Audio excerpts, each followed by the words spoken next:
스타벅스 코리아의 탱크데이 이벤트 논란이 일파만파 커지고 있습니다. 네, 이틀 뒤 파업을 예고한 삼성전자 노조와 사측의 사후 조정이 이틀째 이어지고 있는데요. 관련해서 경제 전문가와 자세히 이야기 나누겠습니다.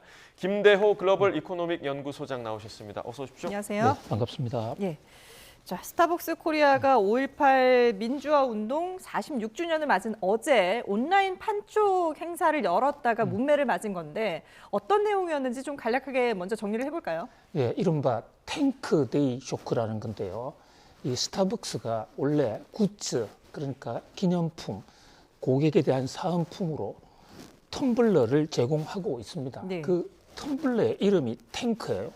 그러니까 이번에 텀블러 줄 테니까 우리 스타벅스 와서 커피 많이 드시라 라는 그런 캠페인을 벌였습니다. 거기까지는 아무런 문제 없는 뭐 일상적인 것이라고 볼 수가 있겠죠. 예. 그런데 탱크데이라는 그 글자 밑에 5.18이라고 적어놨어요. 예.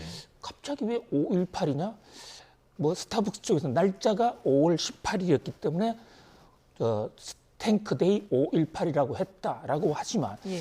우연의 일치치고는 어떤 의도성이 있는 것이 아닌가 이런 오해를 받을 가능성이 굉장히 높았고요. 네. 또 왼쪽에 책상 탁 치니 억하고 죽었다는 그 박종철 군 경찰 수사 결과까지 또 튀어나왔습니다. 그러다 보니까 이것은 의도적으로 어떤 정치적인 이슈를 가지고 관심을 끌어서 판매를 늘리고자 하는 이른바 노이즈 마케팅 아니겠느냐.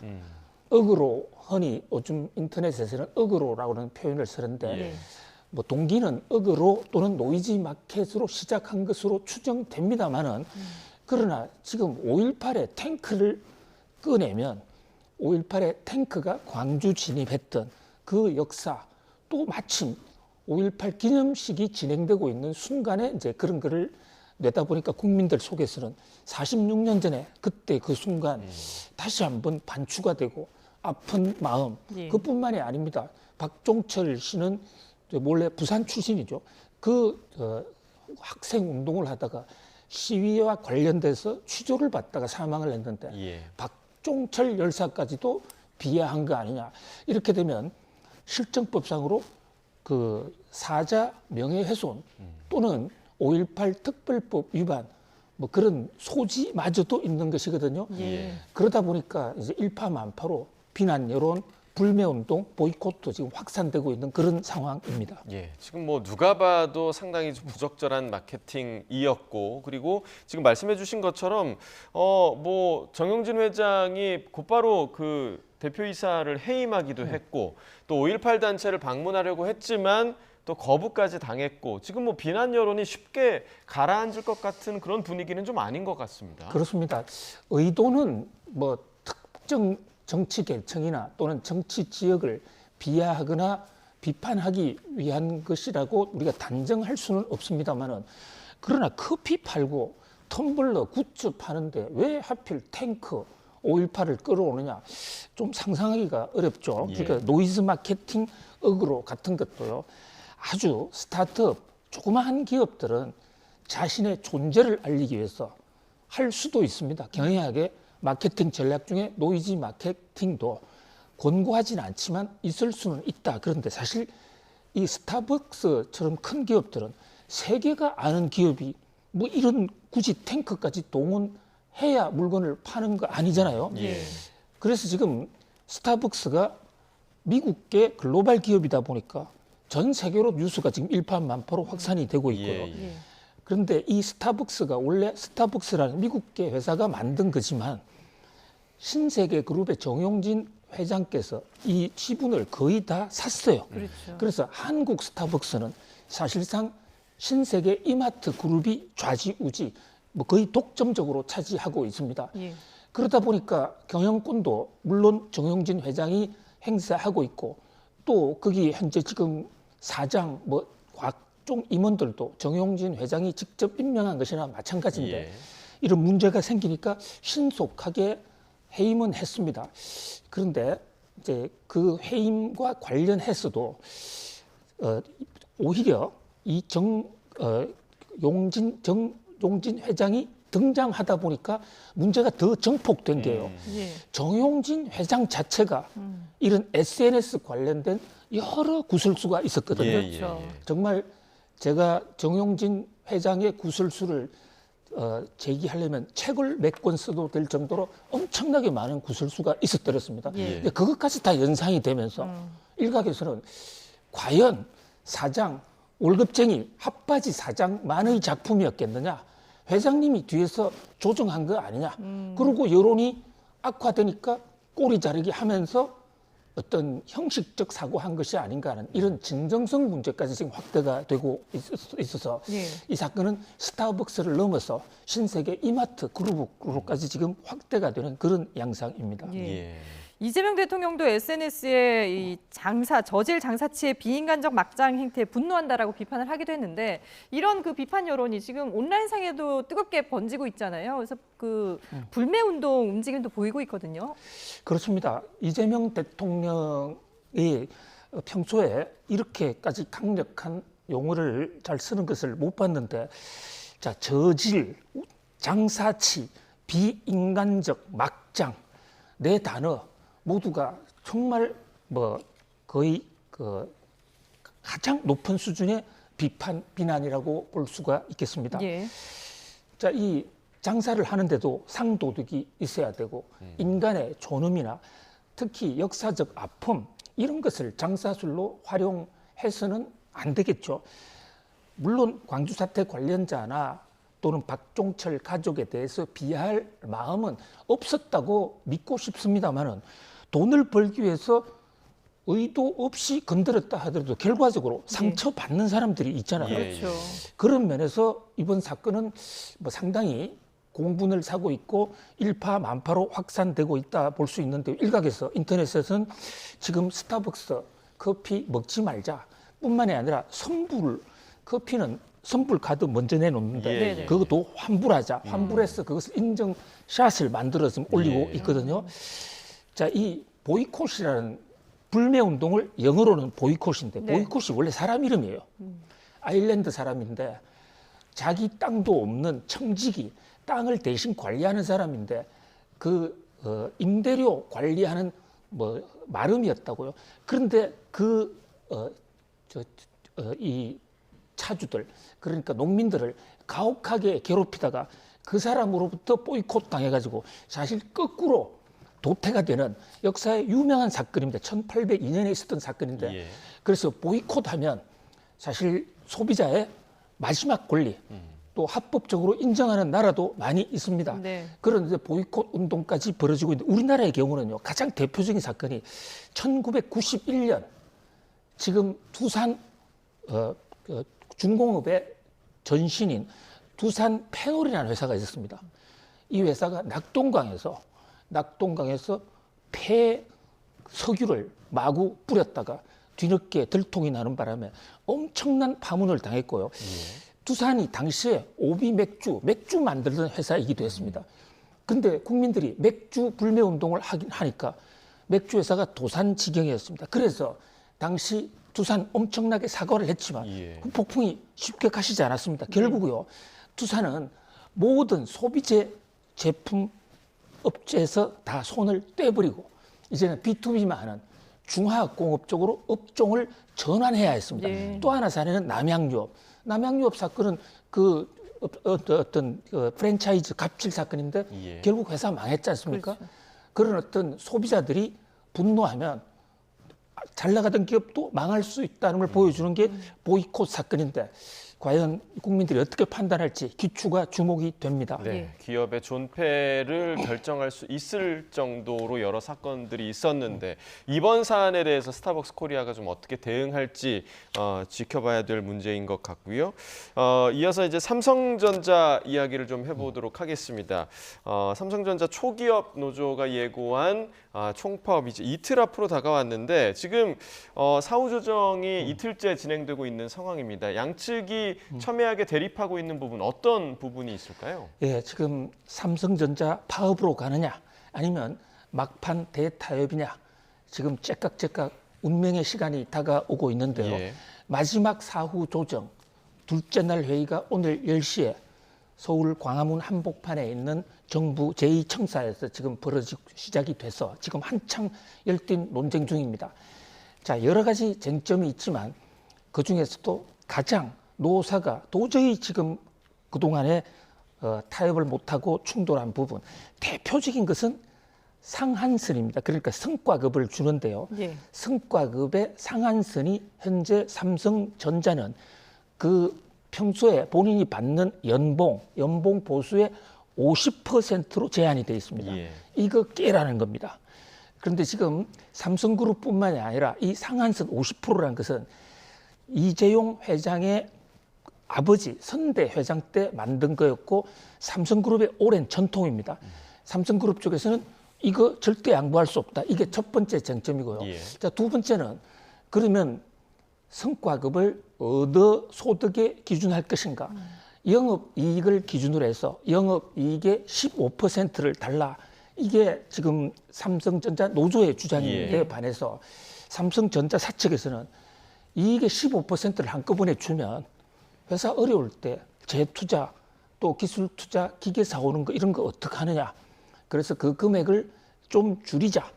그래서 이 대목인데 그 금액은 그나마 지금 15%냐 10%냐 조금 타협의 여지가 있습니다. 문제는 그것을 어떻게 타협하는데 제도적으로 못을 박자. 해마다 영업이익의 몇 퍼센트 주는 것을 제도화 시키자는 것이 노조의 주장이고 예. 사측에서는 그건 안 된다. 자, 이 대목은 제가 지금까지 취재한 바로는 아직까지도 전혀 지금 타협이 되고 있지 않습니다. 다른 부분은 상당히 지금 뭐 사소한 부분들은 접점을 많이 찾아갔다고 그래요. 예. 그래서 어떤 극적인 대반전이 없는 한 오늘도 타협을 할 수 있을까? 희망은 타협을 했었으면 하는 뭐 국민적인 열망도 있고 저도 강력히 희망을 하는데 예. 현 상황에서는 타협이 될 가능성은 20% 아니다. 타협될 가능성이 좀 적다 이렇게 예. 보여집니다. 예. 앞서 저희는 이제 속보로 중노위원장이 오후 회의에 들어가면서 타협이 좀 긍정적으로 볼 수 있는 그런 시그널이 있다라는 멘트를 저희가 속보로 전해드리기도 했는데 오늘 일단 좀 마무리 상황을 좀 봐야 될 것 같고요. 이보다 앞서서 해외 출장 중이던 이재용 삼성전자 회장은 주말에 조기 귀국하면서 파업을 앞둔 상황에 대해서 사과를 했습니다. 직접 들어보겠습니다. 노동조합 여러분, 삼성 가족 여러분, 우리는 한 몸, 한 가족입니다. 지금은 지혜롭게 힘을 모아 한 방향으로 나아가야 할 때입니다. 매서운 비바람은 제가 맞고 다 제 탓으로 돌리겠습니다. 우리 한번 삼성인임을 자부할 수 있게 최선을 다해 봅시다. 끝으로 저희 문제 해결을 위해 애써주고 계시는 정부와 관계자 여러분께 고맙다는 말씀드립니다. 걱정을 끼쳐드려 죄송하다는 말씀 고객 여러분들과 국민 여러분들께 다시 한번 머리 숙여 올립니다. 네, 이렇게 사과를 했고 그리고 지금 노사가 마지막 타협점을 찾기 위해서 계속 협상을 하고 있습니다만은 만약에 협상이 제대로 되지 않는다면은 이틀 뒤에 이제 그 파업을 하게 되지 않습니까? 총파업을 예고를 한 상황인데 많은 국민들이 지금 이 상황을 지켜보고 있는 이유가 삼성전자 주식이 사실 국민 주식이라고 할 정도로 많은 분들이 가지고 있잖아요. 그래서 더 지금 촉각을 곤두세울 수밖에 없는데 주식에는 어떤 영향을 미칠까요? 네, 다행히 지금까지는 노사 협상이나 파업 때문에 주가가 큰 폭으로 떨어지지는 않고 있습니다. 예. 어제, 오늘 아침에 좀 떨어졌다가도 네. 오후에 이내 만회했고 지금도 오늘 아침 하락분 뭐 거의 만회해 가고 있거든요. 그런데 그 안에 내관, 폭발성 내관은 있습니다. 지금 이렇게 주가가 떨어지지 않고 그나마 보합 수준을 유지하고 있는 것은 그래도 삼성인데 삼성의 직원들이 타협의 슬기를 발휘해 줄 거야. 막판 대타협을 할 거야. 또 정부도 가만 있지 않을 거야라는 이런 기대치가 높기 때문인데요. 네. 지금 앵커님 잘 지적하신 대로 그러나 정말로 파업을 한다면 그동안의 이 기대가 전부 배신, 실망으로 한꺼번에 쏟아져 나올 수가 있고요. 자, 또 하나 반도체라는 회사의 특성상 이게 굉장히 민감한 이 머리카락의 10억 분의 1이라는 나노 단위를 관리하다 보니까 그 극자외선 노광 장비, 자외선으로 쬐어서 아주 미세한 흠을 만드는 그런 작업인데 여기 바람 하나 들어가도 안 되고 먼지 하나 들어가도 안 되고 전기가 갑자기 끊어져도 그 공정의 라인에 있던 웨이퍼는 전부 다 못 쓰게 됩니다. 네. 그런 상황이기 때문에 파업을 할 경우에 삼성전자의 어떤 생산 라인에 마비가 올 수도 있다. 그런 어떤 공포. 자, 거기다가 또 삼성전자의 공신력, 특정 업체에 대해서 납품을 해야 되는데 그거 못하면 예를 들면 엔비디아의 GPU가 돌아가지 않을 수가 있는 것입니다. 그러면 그 사이에 그 제품에 대한 발주를 다른 회사로 돌릴 수도 있고 이런 여러 가지 문제가 있기 때문에 만약에 정말 파업을 한다면 주가도 상당히 요동치지 않을까 그렇게 지금 우려가 되고 있는 상황입니다. 예. 자, 이 과정에서 지금 삼성전자 내부의 노노 갈등도 상당히 좀 크게 불거진 상황인데 어제 DX 그러니까 이제 반도체가 아닌 가전 완제품 부문 노조 간부가 이 사후 조정에 들어가는 초기업 노조 위원장에게 항의하는 장면이 포착되기도 했는데요. 그 장면 함께 좀 보시겠습니다. 조 위원장님. 위원장님, 안녕하세요. 잠깐만요. 안녕하세요. 조 위원장님. 조 위원장님. 조 위원장님. 저희 공문 지금 계속 무시하시고 계시고 그래서 여기까지 찾아왔어요. 저희 그 DX 부문 안건에 대해서 좀 명백하게 적용을 좀 해주실 수 있을 것 부탁드립니다. 저희 같이 교섭을 진행했던 건데 그거를 지금 바꾸라고 하시면 좀 어렵죠. 바꾸라고 하는 게 아닙니다. 삼성전자는 반도체, 종합 반도체 회사가 아닙니다. 삼성전자는 종합 전자 회사입니다. 이 부분에 대해서 명확하게 위원장님께서 DX 부문 5만 명의 목소리를 분명하게 반영시켜 주실 것을 부탁드리겠습니다. 네, 그러니까 이 협상이 너무 반도체 부문 위주로 진행되기 때문에 비반도체 부문의 불만이 지금 상당히 커지고 있는 상황인데 어떻게 좀 보셨습니까? 예, 삼성전자라는 회사가 사실 굉장히 복잡하고 거대한 회사입니다. 전 세계에서요 전자회사 중에 삼성전자만큼 큰 회사가 없습니다. 그러니까 인텔이라는 세계 최대의 반도체 회사는 반도체만 하고 있고 또 대만의 TSMC 같은 건 시스템 반도체만을 하고 있는데 삼성전자는 반도체 쪽에서 모든 그러니까 시스템 파운드리 다 하고 있고요. 또 스마트폰, 그 밖에 TV, 가전 이거 모두 다 합니다. 그래서 삼성전자는 크게 우선 두 가지로 나눌 수가 있습니다. 삼성전자는 반도체와 반도체 아닌 거, 반도체에 해당하는 것을 DS라고 부릅니다. 예. 이번 기회에 삼성전자가 워낙 지금 이슈가 되다 보니까 DS냐 DX냐에 따라서 지금 운명이 갈리고 있는 그 예. 질문이지 않습니까? DS라는 게 디바이스 솔루션, 어떤 소재를 만들어낸다 해서 반도체를 DS라고 그러고요. 자, 이 반도체를 가지고 전자제품을 만들어서 사용하는 것을 DX, 디바이스 익스피리언스. 예. 그런데 DS 반도체 안에도 시스템 반도체, 메모리 반도체, 랜드 플래시 다 나눠지고 예. 그보다 더 복잡한 데는 DX인데요. DX 안에는 여기에 스마트폰 갤럭시, 그다음에 무슨 냉장고, 각종 전자제품 쭉 다 있는데 여기에 정말 이해관계가 다 다르고 영업 패턴 또 기술 어떤 여러 가지 구조가 완전히 다르거든요.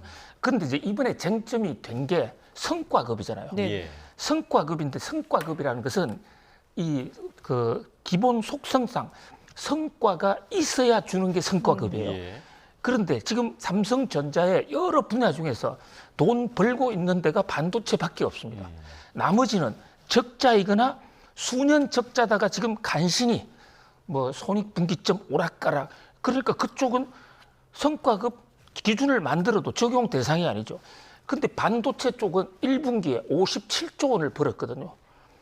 그 57조 원의 15%를 성과급으로 한다. 네. 이미 SK 하이닉스는 10%인데도 1인당 돌아간 금액이 6억 7억입니다. 그 제 아는 어떤 직원들 중에서는요, 부부 사원이 있습니다. 두 사람 같이 받으니까 14억 정도 되더라고요. 예. 성과급만 14억인데 삼성전자 반도체 부분 입장에서는 반도체는 우리가 1등인데 SK 하이닉스는 저렇게 많이 주면서 우리는 왜 이렇게 적게 주는 거야? 특히요. 삼성전자에 지금 문제가 되는 게 성과급을 연봉의 50%를 넘지 못한다. 이렇게 지금 이 실링이 묶여 있거든요. SK는 없습니다. 그러니까 이 실링이 묶여 있는데 보통 평균 급여가 1억 3천만 원 정도 돼요.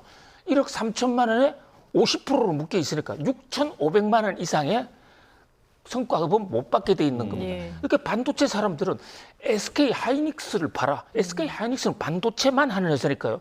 그쪽과 비교하면 우리도 최소한 10억 받아야 되는 거 아니냐. 그래서 이제 이번에 테마가 됐는데 DX 부분, 그러니까 비반도체 부분에서는 아니 그거 말고도 여러 가지 근로 조건의 문제 다른 거 많이 있는데 우리 건 왜 안 해주냐. 이래서 지금 노노 갈등도 지금 상당히 적지 않은 지금 어떤 분쟁의 씨앗이 되고 있는 상황입니다. 예. 말씀을 듣다 보니까 정말 이게 풀기 쉽지 않은 여러 가지 좀 얽히고 설킨 문제들이 있기 때문에 정말 오늘 이 오후 회의에서도 과연 극적인 타협점이 나올 수 있을지 조금 우려도 되는데 그래도 어쨌든 노사가 지금 노력을 하고 있는 상황이니까 조금 더 지켜보도록 하겠습니다. 네, 지금까지 김대호 글로벌 이코노믹 연구소장과 함께 분석해봤습니다. 잘 들었습니다. 감사합니다.